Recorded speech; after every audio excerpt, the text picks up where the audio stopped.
Healer of Hearts and Souls. Chapter 2 is called New York High Rise. The next morning, she brought me to the rescue, and handing the leash to Suzanne, she got down on her knees and gave me a big hug. Goodbye, sweet Woody. You're going to have fun in New York. You have a special job there. You're going to have a good life with a little boy and 2 parents and another dog. How could she say I was going to have fun in New York City? How could it possibly be fun cooped up in an apartment all day, while everyone else is at work at school except for me and the blind old dog? It didn't seem right that she would let me go. But once again I found inspiration. This time it was in something about the way she looked at me. I swore she didn't want to let me go, but she knew she had to do the right thing. And I knew, somehow, I would find my way back to her. I had to. I tried my hardest to be a good dog, and I laid down quietly in the car that brought me to what they all thought was going to be a perfect match in my new forever home. I understood the family had great hopes and high expectations for me. I was going to serve their Lucy. They bought me a large, high, thick mattress with an egg crate style foam top for extra comfort, and a Burberry plaid jacket for my walks on the city streets. I could see they were really trying, or maybe I should say really buying. Burberry is expensive. You gotta remember, Maxwell found me besides a stream in the woods, and we lived in an old cabin. I was a swimmer. I retrieved sticks, ran in fields, caught balls and frisbees, chased butterflies, and got wet and muddy. I really wasn't a city slicker kind of dog that would be cavorting around town. I was going to feel awkward wearing the Burberry plaid jacket in public. But I wanted to be a good dog, so I tried my best to do what was expected of me. Most of my days were spent sleeping on my new mattress in the family room of the penthouse apartment. Blind Lucy, a once cute, curly-haired white cockapoo, slept on her fancy, fluffy, 4-poster princess bed a few feet away. Her eyes leaked, and beneath them, her face had become pink-stained. The odor of pee hung like a cloud above her bed and all around her. And like Alex and many of the other dogs that I've known throughout the years, she had no language, and she didn't understand mine. When you meet a dog that doesn't understand language, it usually means there was laziness or just ignorance somewhere in the family tree. I was disappointed there would be no long conversations between me and Lucy to pass the time during the days in the apartment when the humans weren't home.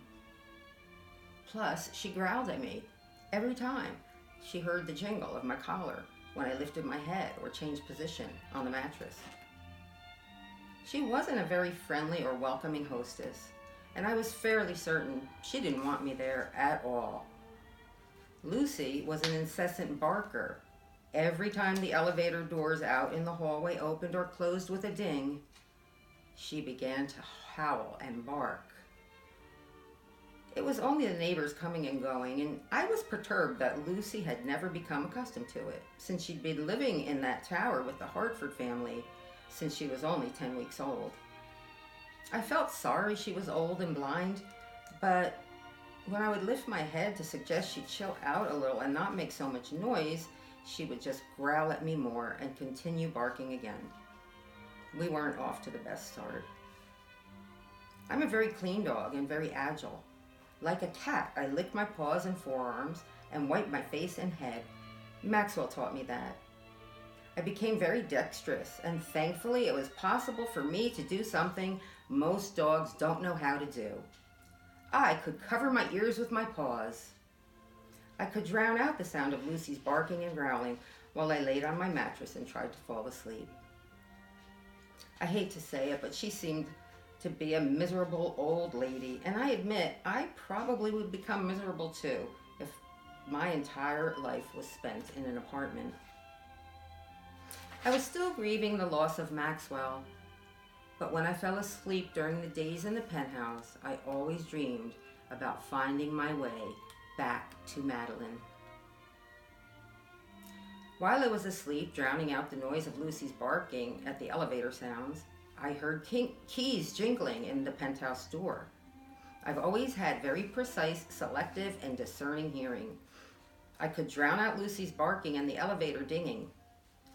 But at the same time, I could hear sounds meant for me to hear and pay attention to. It was Peter with the bright turquoise hair, skinny legs, and round, protruding belly. He had several leashes and a harness draped over his shoulder. "You must be Woody," he said as he opened the door and poked his head and one foot through. I was happy for someone to break the monotony of just lying there all day. I jumped up and down and began sniffing him all over as he tried to push me away.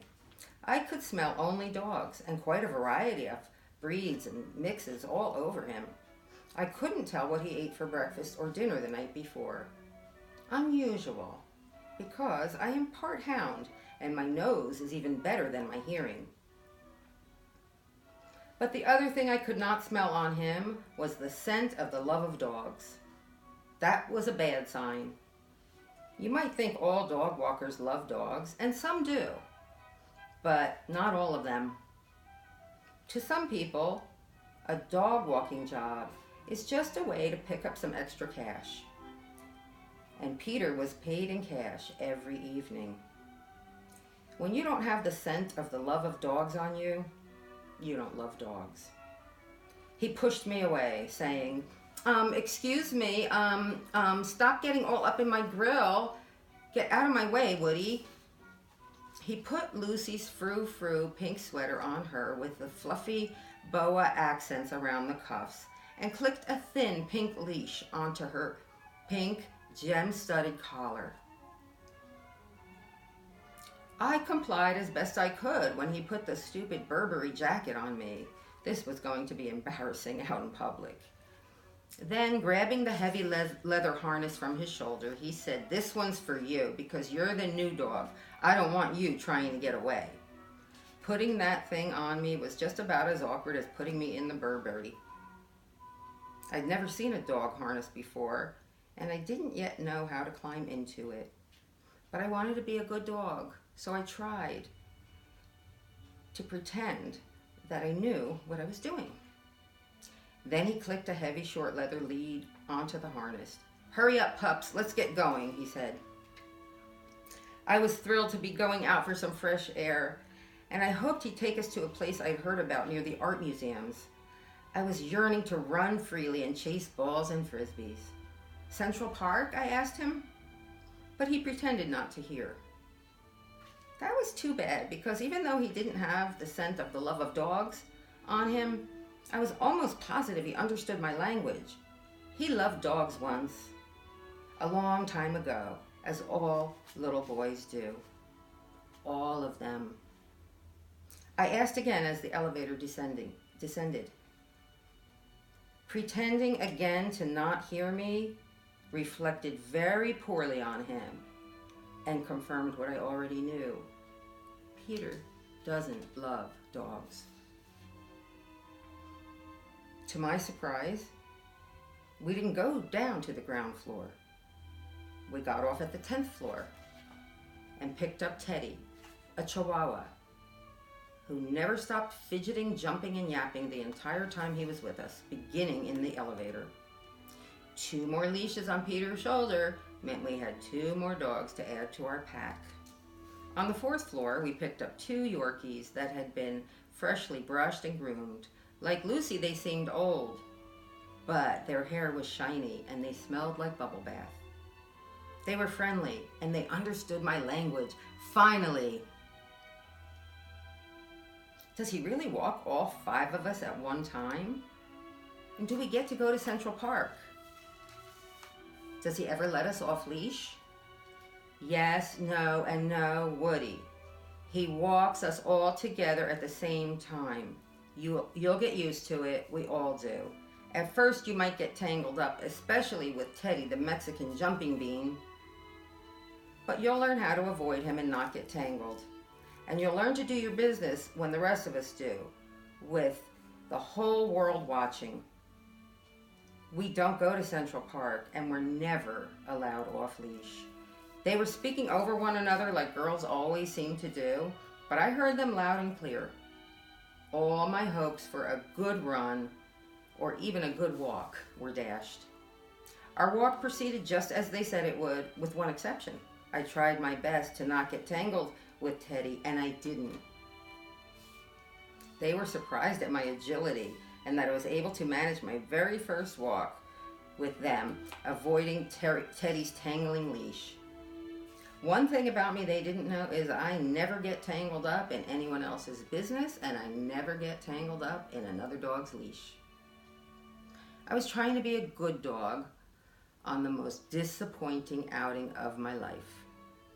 For the first time I can remember, I didn't even enjoy putting my nose to the ground like I always do outside. All I could smell was exhaust fumes, shoe soles, and spit. I felt like a poser in the Burberry plaid cashmere jacket, and I wished I didn't have to wear it. Every time Peter took us out, it was the same. Peter didn't love us. Someone knocked the love of dogs out of him a long time ago.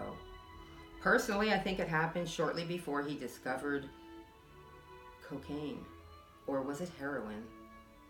I knew why I couldn't smell his breakfast or dinner from the night before. Addicts don't eat many meals. Peter was addicted to something he needed to use every single day. When he would come for us, I began to feel the phrase "go for a walk" was inappropriate. Being on leashes with 4 other dogs when the only purpose was doing our business quickly and then hurrying back home was not my idea of a walk. It was simply a potty break, and that was the best way for me to think of it. Fantasies of running through Central Park faded as the reality sank in. Don't get me wrong, I still appreciated that he came for us, but I quickly learned to lower my expectations, and except for a little bit of brief chatting with the twin Yorkies, I reminded myself to look forward only to the chance to relieve myself. A potty break was all I dared to hope for. Keeping expectations very low is the best way to avoid feeling disappointed in all aspects of life. "Hurry up, pups," Peter would always say, whether it was to get us out of the house, or to get us to do our business, or to get us back home. While in the elevator, he began to remove our jackets and sweaters in the order that he would be dropping us off. Lucy and I were the last elevator stop. Back at the penthouse, he'd unlock the door, unhook our leashes, and throw 2 tiny treats into the apartment. "Go get 'em, pups. Hurry up," he'd say, and Lucy would sniff all around. And I saw that her sense of smell was fading, just like her vision has faded. But that gave Peter a chance to hang our outerwear on the hook and leave before she realized it. I didn't care about the tiny little treats, so after Lucy would find the first one, I'd let her sniff around some more, for an interminable time it seemed, until she would find the other one meant for me. I was glad she had something to bring a little pleasure into her day. She'd growl when she finally found the second treat, as if to tell me to stay away from it, as if she wanted to guard it. Of course I wouldn't respond, except to glance at her and tell her it's no big deal. I wanted her to have it. She didn't try to understand me, and she'd quickly gobble it up as if I were going to come running for it. I'd curl up on my mattress and begin to sulk again. How was I going to get out of this place? I had to get back to Madolyn. That concludes chapter 2. And now, we're going to begin chapter 3 of Woody, Healer of Hearts and Souls.